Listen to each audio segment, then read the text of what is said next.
What's up guys, welcome back to my channel and welcome to episode 1 of my Mighty Max rebuild series. I'm changing so many things that I have to call this a series because I really don't know how long this video is going to be and how many there are going to be, but I can promise you it is not going to be a waste of your time. So we're doing a new turbocharger, a new exhaust manifold, a new downpipe, a new exhaust system, a new radiator, a new intercooler, a new clutch, a new retune, more power, fenders, paint, fucking interior. It's all happening. I'm finally able to get all this stuff done and I want to make sure that I document it too. Hopefully it helps you guys get motivated, get you in the garage. Let's go. Alright, so since the turbo kit is the first thing we're changing, it's going to be the first thing that we talk about. This is a Garrett G3770 with a .83 AR exhaust housing. Stainless steel, V-bend inlet, V-bend outlet, paired with a cast stainless steel Artec exhaust manifold. And this manifold is really cool for a few reasons. First and foremost, it's very light, it's small, it's compact. It's V-band. I've always wanted the V-band inlet outlet style setup on the turbo, so I didn't have to worry about paper gaskets or metal gaskets or anything like that. And lastly, it should bring it back to that traditional Evo sound that I've been looking for. The long runner manifold didn't offer that. It had some cool sounds, but it was a little Honda-esque. I've been trying to get away from that for a while, and I hope that this allows us to do that. It's already pre-flanged for a tile 44mm gate. Now the big kicker here is that I don't know for certain that it will fit my setup because it's not designed for the first gen 4G63. The blocks are different, the head's a little different with the layout, the sensors, etc. So we need to see if it's actually going to fit. I think that it will. I'm clearly taking a big risk on this, taking a bit of a gamble, but I think it's going to work. It's going to be really cool if it does. So let's test fit it. Everything down. We're going to pull the gate off, turbo off, manifold, downpipe, all that stuff. And the alternator is going to get relocated to this side, which won't happen today, but we'll at least remove it and get it out of the way. Water outlet's going to have to change, which means water pump comes off, which means timing assembly comes off. That's a whole nother process in itself. It won't take too long, but it does slow things down a little bit. And then if this turbo setup is going to work, regardless of the manifold working, I do want to run this turbo, and that means my intercooler is too small. So we're probably going to take some measurements with a tape measure and see if there's anything on the market or an off-the-shelf option that I can replace this with, cutting down on my fabrication time, rather than ordering up a core and building tanks and all that fun stuff. While I'm at it, I may go with a taller radiator because this one is 9 inches tall. It's worked great thus far, but I am trying to make more power. And this thing's never really been pushed that hard, so a taller radiator might be a smart move. If I knock it out now, I won't have to do it later. The things I'm worried about are the motor mount, which is very hard to see when it's this dark. You can see there's a frame or a cage around the engine mount. These are OEM style mounts. They're just a stiffer polyurethane. I could always go to a solid mount, and when I do that, I could make it much more low profile or slimmer. If I have to do that, I might, but I was always trying to avoid the amount of vibration that comes with a solid engine mount. Tackle that when we get to it if that ends up being in the way. It does look extremely close, so let's pull all this stuff off and see if it's as close as it looks.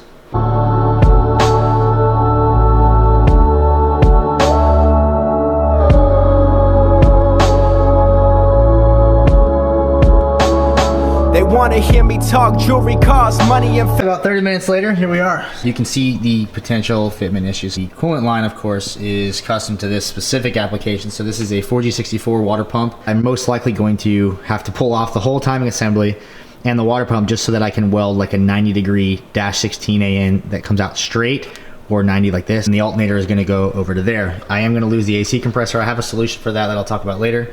So you see around the broom there's a compressor that's never been hooked up. I've always wanted to do it, but it never ran just right enough for me to tune all that stuff in. And then once I got it tuned right, I don't know, lost interest in charging it. Now here we are. The goal for right now is to test fit the manifold and the turbo. This cage right here is the first thing that's going to hit for certain. I'm almost positive it's not going to clear the bottom of the hot side. I may need to change that. If I can change that and get away with it, and that's the only thing I have to do, then of course I'll do it. I think I'm going to go ahead, I'm going to pull the turbo off the manifold and just test fit the manifold itself, eyeball the turbo fitment. The dipstick definitely has to move. Alternator, of course, has to move. So let's get the alternator pulled off, drain the coolant, and go from there. I owe the world my gratitude for things I imagine, asking questions I shouldn't, accomplish things that I couldn't. So I got the water line off, and now we're gonna chop this out of the way. I want to use a Sawzall to have minimal aluminum dust, shavings, whatever. Fingers crossed on this one. Now that the water pipe is out of the way, conveniently relocated itself, we can test fit. Voila! It fits. The exhaust housing touches the block a little bit. I think I can clearance that. With this out of the way, there's obviously a lot more room. I have a solution for that I've already worked up. Down here, it'll be easy, 90-degree elbow. May have to change this oil filter housing. This is a rear-wheel drive housing, which works great for everything else, but it may be in the way. Obviously we can't clock the turbo, you know, up like this. That would look insane.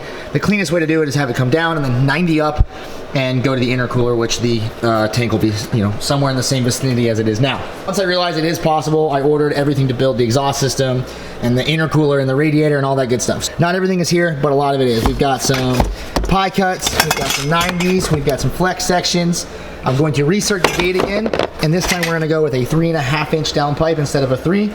And it's all stainless steel. This is 304 stainless. And then we are going to stop the downpipe right at the firewall. The gate will be recirced up top, you know, it'll go in right away. And then we have a 3.5 inch transition into titanium. So from the firewall all the way to the back of the truck will be titanium. So 3.5 inch titanium all the way to the back. Same exit that I have now in stainless, just going up to 3.5 inch rather than the 3 that it is currently. And we're doing 039 wall titanium. So it's gonna be thin, might be a bit raspy. I'm excited, I hope it sounds great. Those parts will be here tomorrow. So I don't have anything on the TI right now, but I do have some other cool stuff. I'm doing the Vibrant HD clamps pretty much everywhere that I can.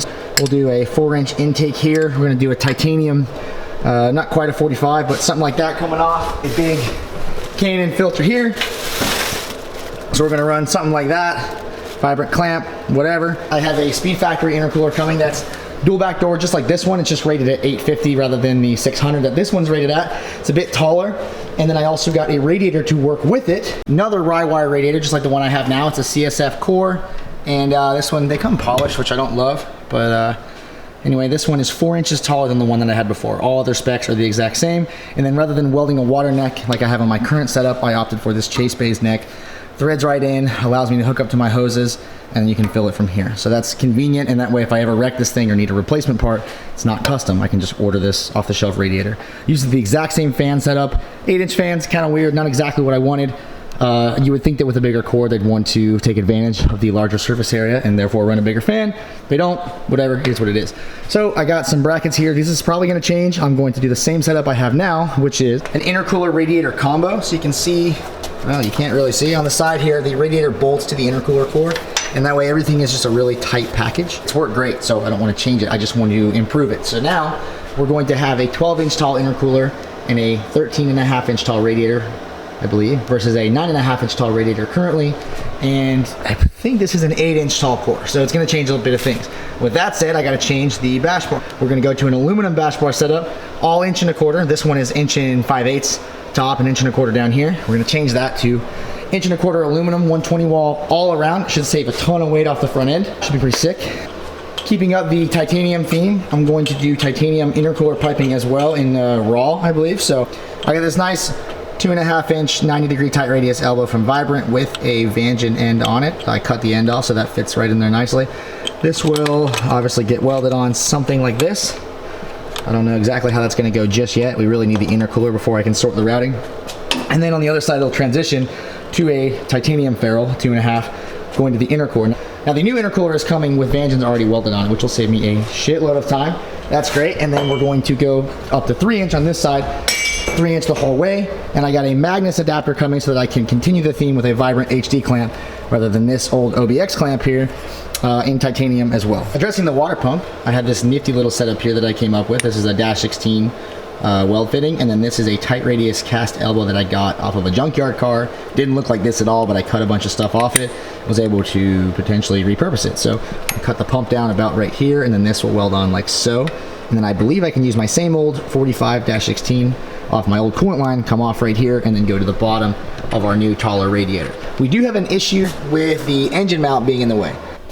I got the hood out of the way. It's definitely a lot easier to see, and I'm going to show you one more time exactly what this engine mount looks like. I really want to work on plumbing and everything else, but I can't start any of that until I know that the turbo is not going to change in its location or its position. With the manifold and turbo assembly removed, it's a lot easier to see what's going on down here, so it looks like none of this would be a problem, but this part of the block here is the issue. You can see where I've outlined it in Sharpie. Now, I don't know how much I want to take down off that because, well, I don't really need to explain the obvious reasons. And then the engine mount, there's quite a bit more room that I can play with. So what I'm going to do before I redesign this entire setup is I'm going to take a big chunk out of the side of the mount here, and I'm going to take this corner off the mount here. Now this is like a metal or a steel plate inside this rubberized housing. It's probably going to suck to cut off because it's going to start burning up this metal coating on the outside. That's what I'm going to try to do first. I'm going to clearance this And then this mount here, I'm gonna support the engine with a jack and get that done real quick. If it weren't for the doubt and people thinking I wouldn't pass too deep, emotions too real to feel through words, and so I got it ground down quite a bit. I don't really want to go any farther than this. You can still sort of see the 4G63 engraving in the side of the block there, so you know, if they're able to stamp that and I haven't gone all the way through it, I don't think I've really gone down too much, but you can definitely tell I've taken some off. And then the engine mount has gone through a couple iterations of modifications. So of course, before it came up here and then went across, and then up here, same thing. I'm still gonna round off this edge and clean that up, but I have a lot more clearance, and then this looks insane the way I cut this rubber chunk out. Long term, I don't know if that's really gonna work. It's definitely gonna make the mount fail sooner, but it might hold on for a little while. I don't really wanna make it a solid mount if I don't have to. I'm trying to keep the vibration to a minimum.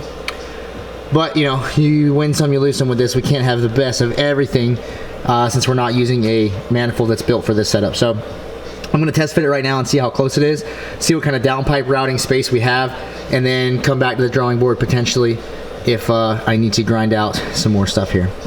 Might be hard to see on camera, but the turbo location or clocking is a little bit better now. It doesn't look so, you know, sideways or whatever, so pretty happy with it. Overall, I think it looks better. It's more ideal, and the real reason for doing this is to change the downpipe outlet.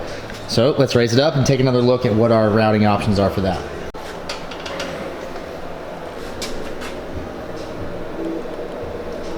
So you can see things are a lot better. I'm gonna grab some pipes and show you the little snakes on the plane options it looks like we're gonna have. This is a little tough to show you, but this is the 3 to 3.5 inch transition, and it will not fit directly on the back of the turbo. It's just too tight right there. We're hitting this block portion of the engine mount, which obviously can't be clearanced. So what I'm thinking is I'll do a 3-inch pie cut, and for reference, this is a piece of 3-inch 90 right here. That fits in there just fine. It's not touching the motor mount. I know I'm not showing you that, but it's not actually hitting, so that's great. So we'll do a very small sliver of a pie cut there, and then I'll follow up with the 3 to 3.5 transition somewhere in this location here. We might be able to go a little bit tighter, but I want to leave a little bit of room for expansion when everything heats up. And you know, all this stuff is going to move, so we just want to account for that a little bit. So maybe something like this, where I know I've got a fair amount of wiggle space in all directions. It's still opening up to 3.5 relatively fast. And then we'll run our 3.5 inch bend. It'll most likely be cut into a 45. The 3.5 will go somewhere in this vicinity like that. 45 to a straight, and then another 45 to get it under the firewall, where there we will then end it in a 3.5 inch V-bend, so we can transition to our titanium. Should be pretty fun. I'm excited about it. It's always fun to weld fresh material. Went back one more time and took off all the material that I could. I'm not gonna touch it again regardless of how it fits, but I just wanted to go all the way in on there and see if it'll help. And then on here, I cleaned out this outer radius outside that hole. I'm not really worried about the metal part of this failing. I'm worried about what I did to this mount. So worst case scenario, I'll change this out for like a hockey puck, or possibly, you know, just a solid piece of steel of some sort. Fast forward to about a week and a half later, you've seen that the downpipe routing is gonna work. So from the back side, I cut a nice little pie sliver here. This will fit right in there just like that. It's very hard to do this with one hand without it being tapped, but you get the idea.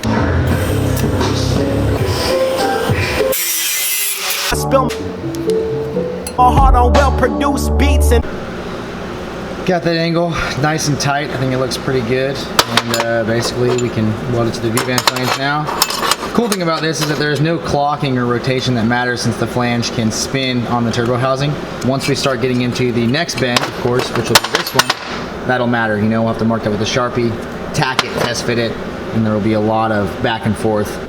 Jumped ahead a little bit. I get the downpipe in. It's snug right there, and it's a bit long. So it comes down a little wide on the frame rail. I can rotate it over just a hair, but I'm gonna actually cut it up probably 2 inches higher. This is where the difficult phase somewhat begins. I've got my 3.5 inch muffler in place, and I've got it as high as I think it can possibly go. Now I have a nice pocket built into the floor here for this. I may have to rebuild this tranny mount. That's the first thing that might happen, but for right now it'll work. It'll at least hold the pipe. I'm gonna cut a piece of TI straight tubing down, slide it into this muffler, and then get it as far forward as I possibly want it. So when I cut it, that's pretty much gonna be where it's gonna live. And I'm gonna build the downpipe to that. Since I already need to snake the downpipe, as you can see, It's too close to the frame rail here, but if we start turning it further up, it'll be just fine. And then we can come straight back to that muffler. And then we'll come out of the muffler, and then we're gonna do the same thing the old exhaust did. If you happen to see that stainless exhaust video where we go 90 up, a little bit of an angle over, 90 again, and then over this axle down and to the back of the truck. Merge, everything I want is everything that I became. Got my piece cut down, got it slid into the muffler. I can adjust it a little bit left and right, which is nice. It looks relatively straight to me. I don't even have to tack it, which is fantastic. I'm gonna set it back on our trans jack and see where it lands. With everything loosely fitted up, you get a rough idea of how it's gonna sit on here. I gotta do muffler hangers, it's pretty important, but my trans mount is a big problem, and you can see I've loosened these bolts and pushed the trans mount down probably ½ inch, quarter inch. Still not enough to fit the 3.5, but it's because this trans mount is a pretty basic design, and I always wanted to redo it, so now I have a reason to. The class clown turned genius, now headed for fame. Muffler setup's tacked up, V-band flange is tacked on. I don't want to completely weld that or even tack it more than once because I'm not exactly sure if I need to cheat the angle just a hair.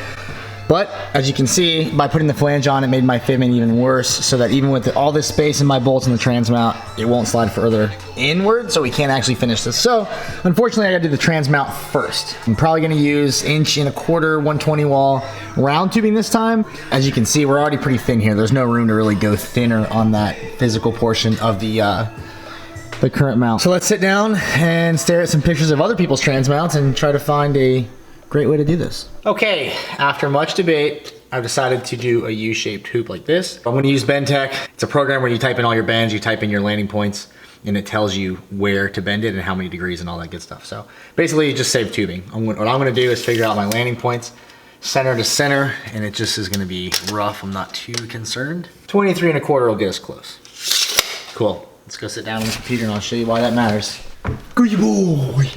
This is BendTech. It's very cool. It's one of my favorite things. So we're gonna do a custom part here, and then we're left with selecting a couple things. So first we need to pick our material. These are pre-saved. This is what I always use since I only have 2 dies, and these are the most common dies for me. I don't have a problem with this, but we're gonna go 125 mild steel 120 wall. That's the tubing we have out there, and then we're gonna go with a 125 by 3.5 CLR. That is a centerline radius. It's a very tight radius. That's what I got. It works fine for me. So that's what we're gonna use to bend it. Now the reason that matters is because this is gonna tell us exactly how much tubing to bend, how long the piece needs to be before we bend it, where to start the bend, so on and so forth. So now we're gonna go here and we're gonna tell it that we want 2 bends. Our start angle is 0, meaning the tube is still sitting flat. Our length on the first part doesn't matter. Like I said, we're gonna cut these legs down, but we'll go ahead and just put 6 inches in there. Rotation means is the tube gonna turn when it's in the bender, and it's not. The angle is gonna be 90 degrees. And then our second bend is gonna be that straight section in the middle of the tube. So if you have it go like this, it's gonna be this part here. And we initially measured, I believe we wanted 24 inches total center to center. So that's what we're gonna type in, but that may not be perfectly right. So we're gonna try that. We'll go 0 rotation again. And then again, we want 90 degrees. Lastly, we'll do another 6-inch leg, and that should give us a nice idea of what we're working with here. Now, the thing is that I have this set to show me center to center of that tube, which means that little blue dot right there and the blue dot down there measure 24 inches. Now, because I want to cut it here somewhere, I need to make sure that it's going to actually land there. Now, one way you can do this, one of these here, verify, and then you can see we've got our tube here. And what I'm going to do is, let's say I want to cut it roughly right there. It's going to be a big slash, I know, but it'll work. We'll go from there, and we'll go straight down to there. And see, we only have 21.868. Now, that's not enough. So let's close that out, and let's add a little bit. So it looks like we should do 26.5. I'll verify once more. Anyway, you get the idea. This is how we do it. So after you're all said and done, once I decide on that, then you go here, and it tells you pretty much everything. It holds your hand, which I love. I love having my hand held, and that's exactly what this does. So this means step 1, you're going to do your first bend. You're going to measure 1.995 inches down the edge of that tube. You're not going to turn it at all, and you want to bend it 90 degrees, so you bend it 90 degrees. Now, spring angle, I don't have that stuff in here. It's something I calculate on the fly, but it talks about spring backs. With thicker wall tubing and different types of tubing, it will spring back. You may bend it to 95 to achieve 90. Then our second bend, we're going to go on the tube at 26.813 inches. And again, we're not going to rotate it. We're going to bend it 90, and we're done. So what you do is, before you bend it, you take your tube and you do a tape measure to, roughly 2 inches. You make a straight line mark. Then you go to 26.813, same thing. And that way, when you put it in the bender, you don't have to worry about trying to measure on a bend. It's already been marked out. Very easy, very straightforward, super cool. Let's go to the bender. From Bend Tech to Reality, got my tube cut. I got all my stuff marked. So I got my start mark here, and then I got my second bend there, which basically means this is where the die is going to start. So this is what's going to be past the die, which means it will fit in the bender, and I have something that I can clamp to, which is great. And then, yeah, we got our second leg there. So it's nice and manageable now that I cut it down. Here's my bender. This is a JD Squared Model 32, for those who have never seen it before.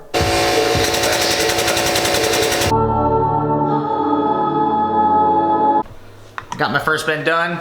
In doing the next bend, the reason when I was talking about the Bend Tech layout, when it talks about the angle of rotation, that's if you're doing like a compound bent tube, like an A-pillar bar or a wild door bar or something more complicated than I am aware of. Now, the way to combat that, there's a couple ways you can do it. You can try to draw lines, or you can try to eyeball it. I've tried that before, it didn't work too well for me. So Swag Off-Road makes this cool thing that holds this angle cube. And what I can do, because I'm still in my die, I'm still clamped up, so I know that I'm still on that same plane, is I can go in here, I'm at 0.5 degrees, that doesn't matter. We're not attempting to be level with anything other than itself. So what we'll do is we'll zero this out, let it chill for a second, and now when I feed the tube back in for the second bend, I just make sure this still says 0 and I know we'll be on the same plane. Got it bent up. This gives you an idea of where the mount used to be and where it's gonna go. The ground clearance isn't that much worse, but I mean, it's not better. All right, it's the next day, and I got some plates cut, and I got my bar a little more prepped to be welded. So, with these plates in place and the other mount removed, basically, we're talking about something like this. Checks out nice and level. That's what we want to see. Let's get it tacked up.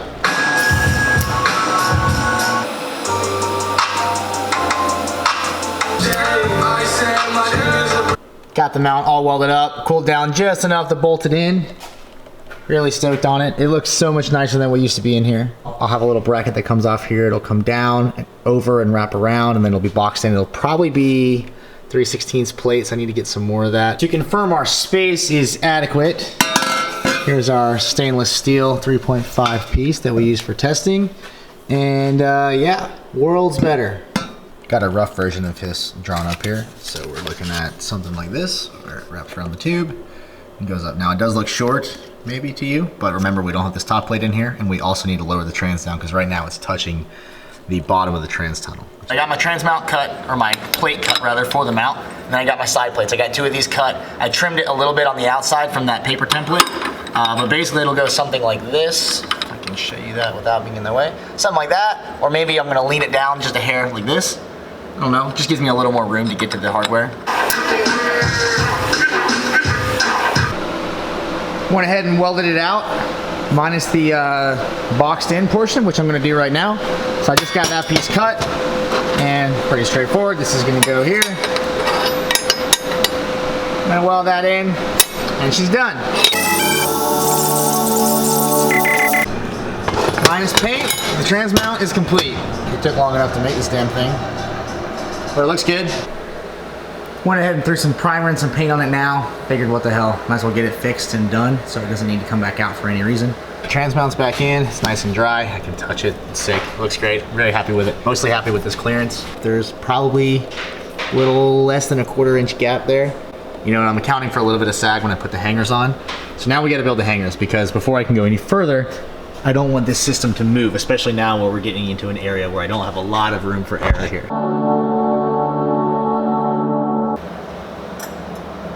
So we got the tie hanger here, we got a stainless one up here, and we got the rubber hanger in the center. So the plan is to, like I said, build a 2-bolt flange that comes off of this area here, and a little piece of stainless steel that bolts up, and then this will wrap around.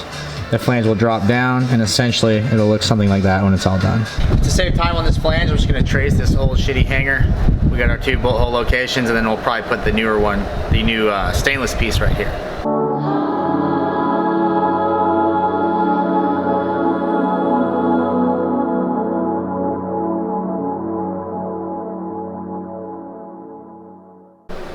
From paper template to reality. So I got the hanger installed with the rubber hanger on it, and then I went ahead and bent a small radius in the end of this piece. So essentially what it's going to do is wrap around the tube like so. And what that will do is disperse a little bit of the load and hopefully make it easier to weld. So for the back side, I bent up a similar but different piece, and it's gonna go something like this right here. This is what I came up with here. It's a nice little slash angle, stainless steel again, and then 2 bolt holes. Got some rib nuts up there, so it'll basically bolt just like this, and then this side will come down to the exhaust pipe. Looks pretty good. Got a little 90-degree piece that goes up there to weld that too, so I can have to do a secondary bend. And it's very, very sturdy. So I opted for 2 bolts instead of 1. Originally I was gonna do 1, but I figured what the hell, 2 M6s. Looking pretty cool. The fusion tack's done on the downpipe. We can move to the hangers, at least tacking wise. So let's get this thing welded and then we'll move to the back half.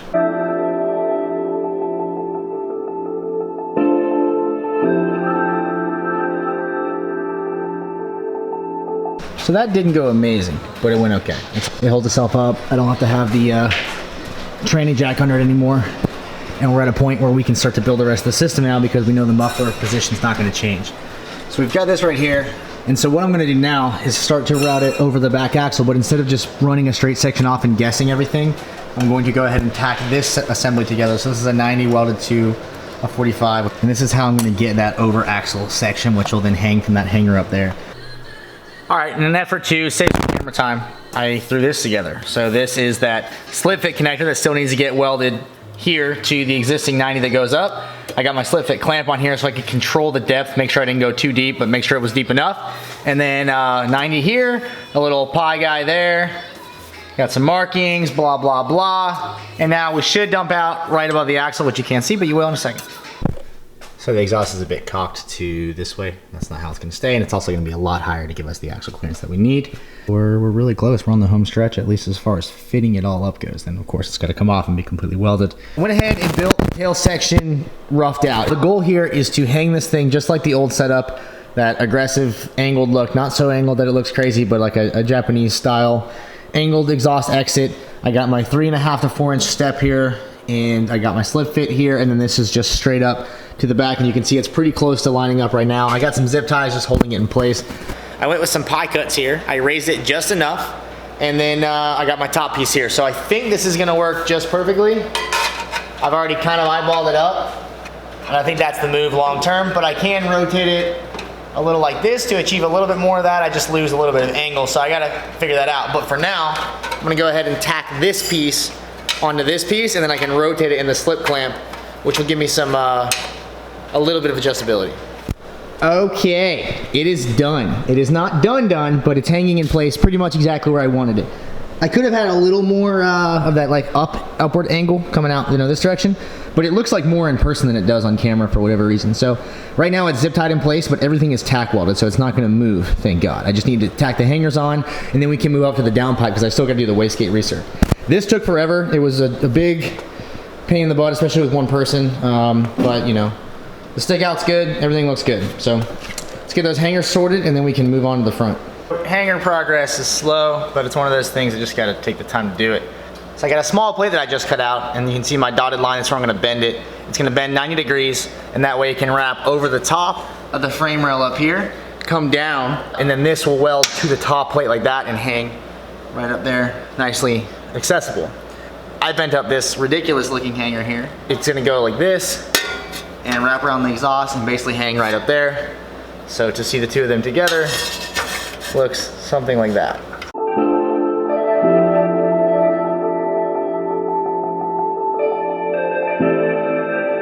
This hanger came out pretty good.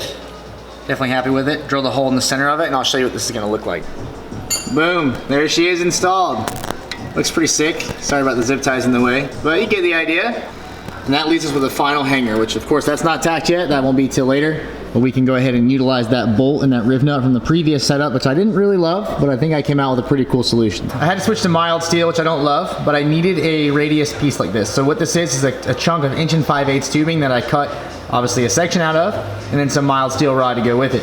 1/2 inch, nothing else changed, just mild steel because of this piece here. Now the idea is that this will wrap around the existing bed mounts. Let me just show you.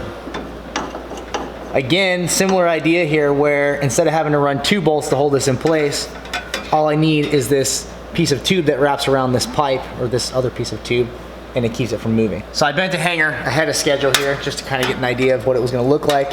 And I think I overbent this one, but basically something like that. Well, both hangers are installed.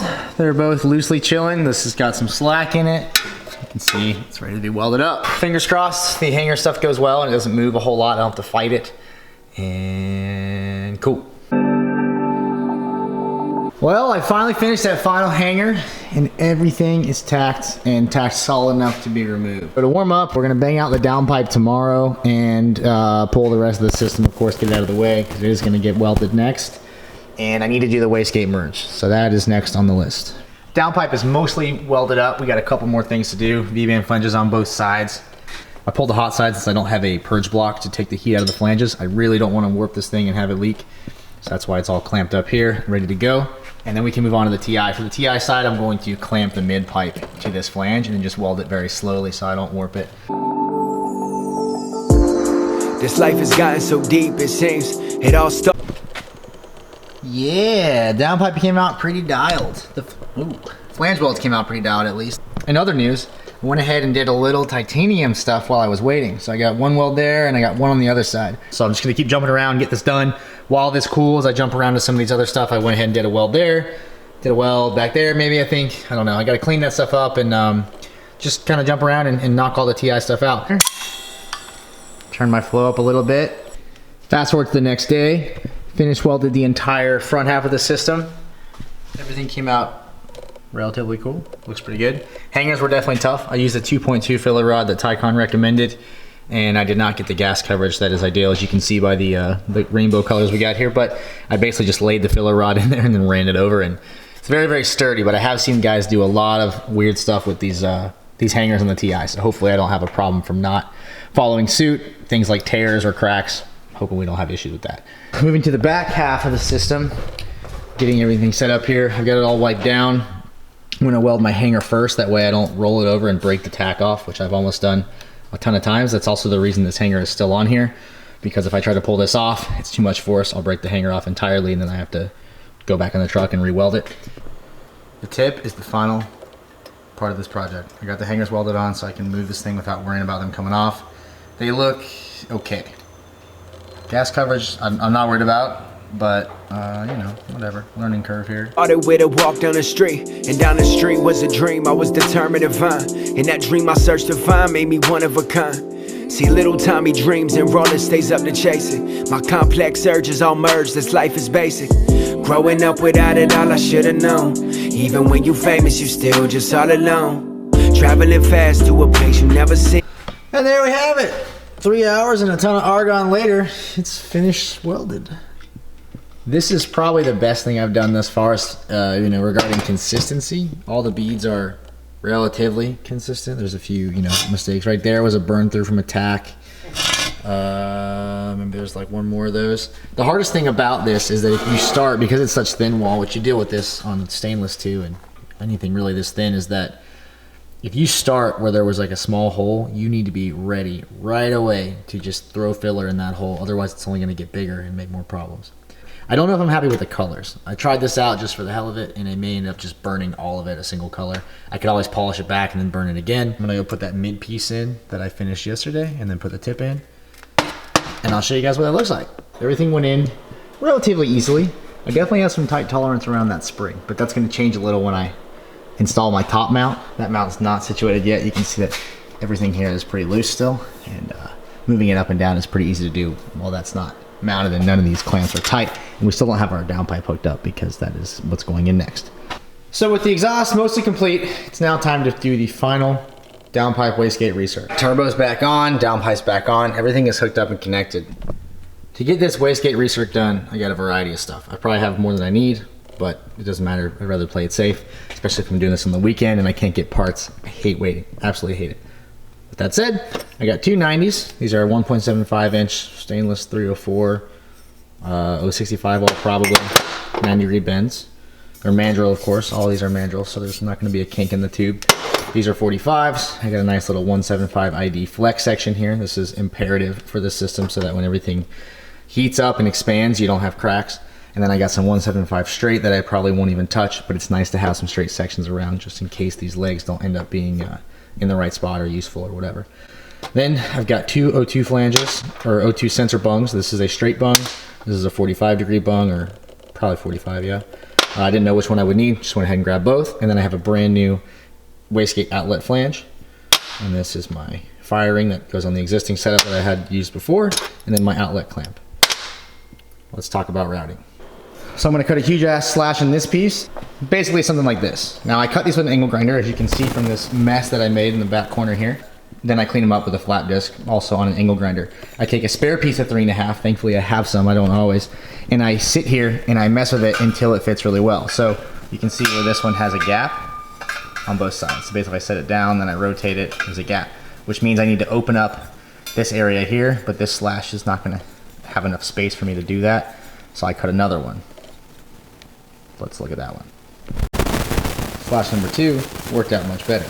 So well, in fact, and I went ahead and mocked up the entire dump pipe. You can see we got a pretty nice little configuration here. Try to sneak around and show you that. If you're curious about O2 sensor, I am as well. In the plan, get a Sharpie line here and a Sharpie line here. This is 12 inches, this is 8 inches. It's just a decent range for the location you want to orient the O2 sensor after the hot side of the turbo. What I'm thinking is something along the lines of that right there. Here it is, all welded out, back purged, so it looks nice on the inside. You can see that, there's no shit everywhere. Sick. Got my first initial cut made. Now this is definitely playing it safe. I don't want to go too far, so I just laid the merge on top, Sharpie lined the outside as much as I could, and then got it close with the angle grinder and the flat disc. I always play this slow because if you do it wrong, you got to build a whole new downpipe, or make some really ugly patches that obviously will make you want to build another downpipe. So what I'm gonna do now, because the downpipe is off, I can remove the turbo kit. I'm gonna pull the manifold and the turbo, the wastegate and everything is tight. I'm gonna set it on the workbench, reinstall this V-band clamp, and rotate it until it lines back up with the merge. Then we can do it a little faster on the bench rather than coming to and from the truck and raising it up and everything to get this installed a million times. With the manifold clamped down on the bench, it's a lot easier to mock this stuff up, you know, back and forth, whatever, as you're like slowly getting to the end goal. And so now I'm very, very close. It's hard to show this with one hand, but you get the idea. We're right where we want to be. Everything's ported and opened up. Everything looks good. So now I'm going to reinstall it back on the truck. Mostly because if I do this wrong and this doesn't fit when I go to bolt it in, or this doesn't line up with the mid pipe or something, we're toast. We're screwed. Alrighty, turbo kit is back installed, and we got our stuff mocked up here. I can move it. It's pretty good. What I'm gonna do is get it dead nuts where I want it. I'm gonna tack it up here. I'm gonna tack it down here. Just make sure that nothing can move at all in any way, shape, or form. And then I will pull the whole turbo kit off again and then tighten it all up again. And that way we know it's good. That way when I go to put it on and I wanna meet up with this mid pipe here, it meets up with it. Okay, it's clamped to the bench. It's all ready to go, ready to rip.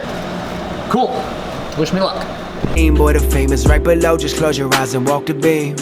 I used to look around the room to search for why. Now I float up to the sky and come for clouds as they cry. Hey. All right, wastegate research done. Now we gotta do the O2 sensor. I marked it on the other side. I'm gonna pull it off, get that welded in, and then the exhaust system is finally done.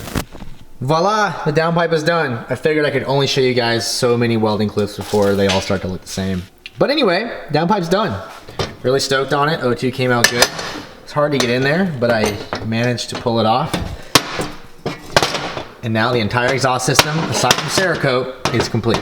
And with that being said, this is the end of episode 1 of the rebuild process. Episode 2 is coming.